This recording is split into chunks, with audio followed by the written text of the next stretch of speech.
Hello दोस्तों, सुप्रभात। जैसा कि परीक्षाओं में पूछा जाता है कि महाकवि सूरदास जी कृष्ण भक्ति शाखा के कवि हैं और सूरदास जी का जीवन परिचय बताइए। इस तरह से ये बहुत ही महत्वपूर्ण प्रश्न है। तो आज हम हिंदी के महाकवि सूरदास जी का जीवन परिचय बता रहे हैं।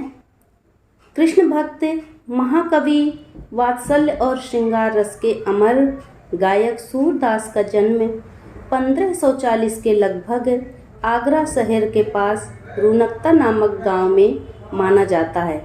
जैसा कि आगरा शहर को तो आप सभी लोग जानते होंगे, परिचित होंगे, क्योंकि आगरा शहर का ताजमहल विश्व प्रसिद्ध है। इनके इस जन्म स्थान के विषय में विद्वानों के मत एक नहीं है। अधिकतर लोग इनका जन्म सीही नामक गांव को मानते हैं, जो दिल्ली मथुरा सड़क पर बल्लभगढ़ के पास है। सूरदास के पिता का नाम रामदास था। सूरदास के गुरु बल्लभाचार्य जी थे। बल्लभाचार्य जी से 8 शिष्यों ने एक साथ मिलकर शिक्षा दीक्षा ग्रहण की थी, इसलिए सूरदास को अष्टछाप का कवि कहा जाता है। बल्लभाचार्य के पुत्र गोसाई विठल नाथ ने अष्टछाप के कवियों का एक समूह बनाया। अष्टछाप के शिष्यों में सूरदास जी सबसे पहले जाने जाते हैं। सूरदास जी जन्म से अंधे थे या बाद में अंधे हुए, इस विषय में भी विद्वानों के मत एक नहीं हैं, पर कहीं पर इनकी यह पंक्ति सच्ची लगती है, जैसे जन्मई ते हैं नैन विहीना। एक जनश्रुति के आधार पर ऐसा माना जाता है, ऐसा सुना जाता है कि सूरदास रास्ते पर जा रहे थे और एक सूखे कुएं में गिर गए और कई दिनों तक उसमें रहे। तभी उनके इष्ट देव श्री कृष्ण ने स्वयं आकर उनका हाथ पकड़कर उस कुएं से उन्हें बाहर निकाला। जैसे ही उन्होंने हाथ को छुआ, पकड़ा, स्पर्श किया, उस अद्भुत स्पर्श को पाकर सूरदास जी जान गए कि ये कोई साधारण मानव नहीं है, ये तो साक्षात भगवान श्री कृष्ण हैं। उनके हाथ का स्पर्श पाकर उन्होंने कहा, बाँहि छुड़ाए जाते हो निर्बल जान के मोए, हृदय ते यदि जाओगे मरद बदांगो तोय। उन्होंने कहा, हाथ छुड़ाकर और मुझे गरीब को जानकर मुझे छोड़कर आप जा रहे हैं, पर अब मेरे हृदय और मन में आप समा गए हैं। आप मुझे छोड़कर नहीं जा सकते, आप तो मेरे हृदय में वास करते हैं।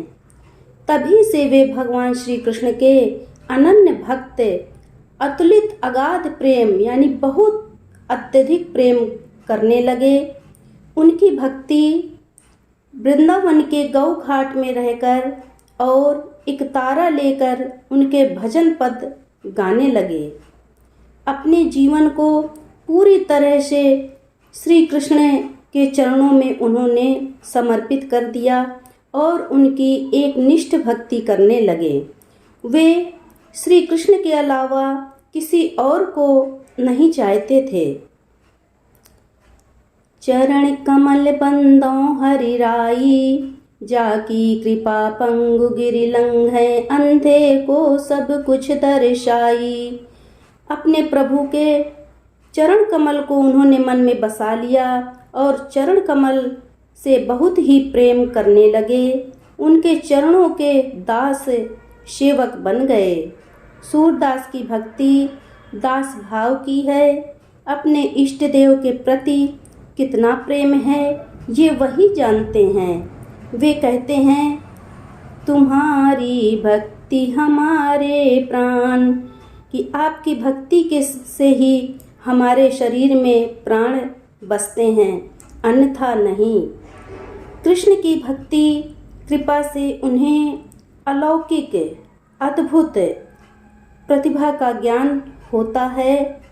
विठल नाथ ने सूरदास को पुष्टि मार्ग का जहाज भी कहा है।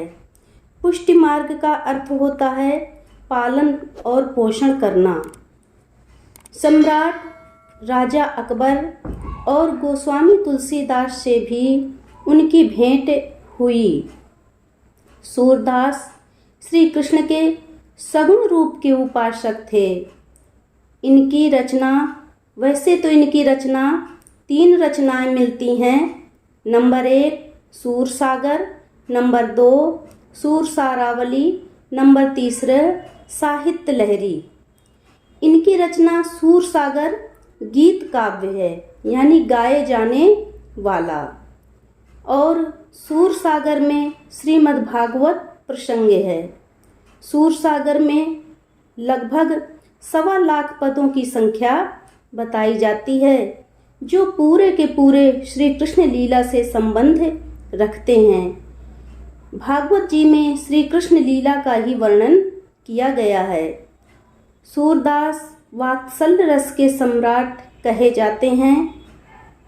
जीवन के अंतिम पद गाते हुए खंजन नयन रूपे रस माते, सूरदास की जीवन लीला पंच तत्व में विलीन हो गई। लगभग 1640 में पारसौली नामक गांव में इनका निधन हो गया। अगर हमारे ये वीडियो पसंद आया हो तो वीडियो को लाइक करें और चैनल को सब्सक्राइब करें। अगली वीडियो में हम दोहों के माध्यम से सूरदास जी का जीवन परिचय बताएंगे।